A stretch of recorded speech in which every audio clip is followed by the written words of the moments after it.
दोस्तों, यदि आपको भी आचार्य रामचंद्र शुक्ल जी का जीवन परिचय याद नहीं हो रहा है तो आज की वीडियो आपके लिए बहुत ज़्यादा इंपॉर्टेंट है। दोस्तों, आज की इस वीडियो में आप सभी के सामने आचार्य रामचंद्र शुक्ल जी का जीवन परिचय बनाने की बहुत ही शानदार ट्रिक लेकर के आ चुका हूं कि बोर्ड एग्जाम में आप बिना कुछ याद किए हुए भी आचार्य रामचंद्र शुक्ल जी का जीवन परिचय कैसे लिखेंगे। तो आज की वीडियो आपके लिए बहुत ज़्यादा इंपॉर्टेंट होने वाली है। आपको कुछ भी नहीं आता, आप इनके बारे में एक अक्षर भी नहीं जानते, तो आज की इस वीडियो को अंतिम तक देख लीजिएगा। मैं गारंटी के साथ कहता हूं कि आप इनका जीवन परिचय बहुत ही अच्छे से बोर्ड एग्जाम में लिख पाएंगे और पूरे में से पूरे अंक हासिल कर पाएंगे।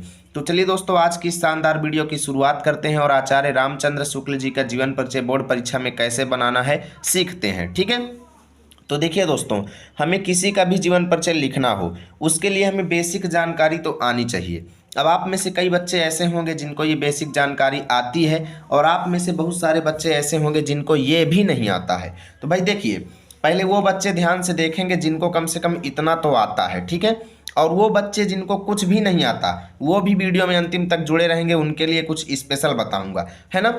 तो चलिए दोस्तों, कम से कम आप इनके बारे में ये 5 चीज़ें आपको याद करना पड़ेगा। सबसे पहले, जैसे जन्म इनका कब हुआ, तो 1884 ईस्वी में हुआ। कहाँ पर हुआ, तो अगोना बस्ती उत्तर प्रदेश में हुआ। ठीक है, पिता इनके कौन थे, तो चंद्रबली शुक्ल थे। उसके बाद इनकी मृत्यु कब हुई और भाषा इनकी कौन सी है। इतना चीज़ तो कम से कम आप याद कर ही लो दोस्तों, तो आपको ज़्यादा अच्छा रहेगा, इससे आप बहुत ही अच्छा लिख पाएंगे। और इतना भी आप याद नहीं कर पाएंगे तब भी लिख लेंगे। तो लिखेंगे दोस्तों, सबसे पहले आपको लिखना है कि आचार्य रामचंद्र शुक्ल जी का जन्म 1884 ईस्वी में बस्ती जिले के अगोना नामक गांव में हुआ था। तो चलिए लिखते हैं।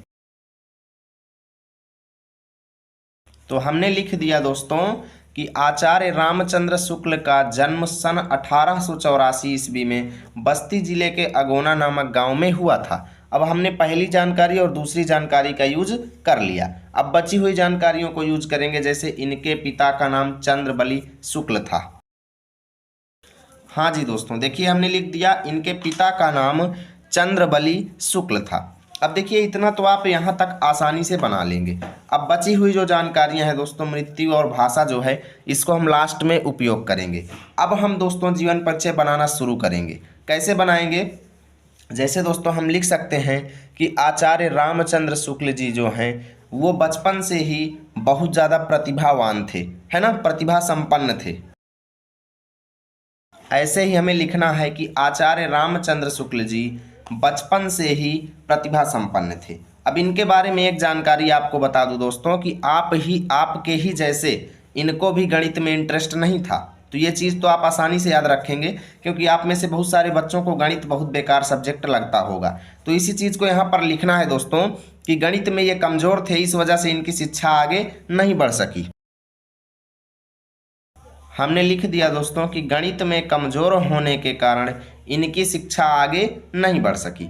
अब आगे दोस्तों इसमें हम ये लिख सकते हैं दोस्तों कि इन्होंने स्वाध्याय से, अर्थात अपने से पढ़ पढ़ करके, इन्होंने स्वाध्याय से यानी अपने से पढ़ पढ़ करके हिंदी, संस्कृत, बांग्ला इत्यादि भाषाओं का ज्ञान प्राप्त कर लिया। बताइए, ये चीज़ तो कोई रटने वाली बात नहीं हुई ना।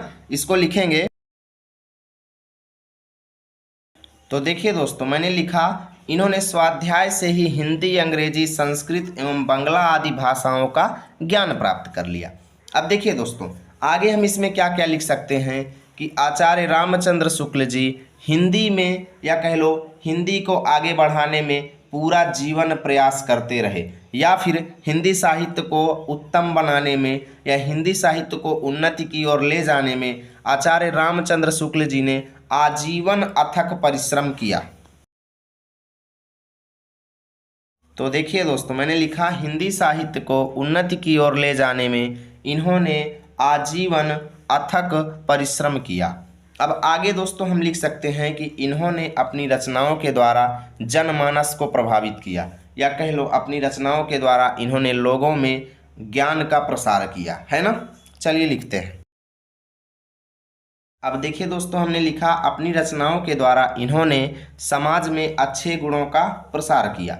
अब देख सकते हो दोस्तों, अगर एक भी शब्द मैंने आपको रटवाया हो तो, और इतना जीवन परिचय हमने लिख लिया है, अभी और लिखेंगे क्योंकि इतना लिखने से हमारे मार्क्स कटेंगे और हम पूरा लिखेंगे।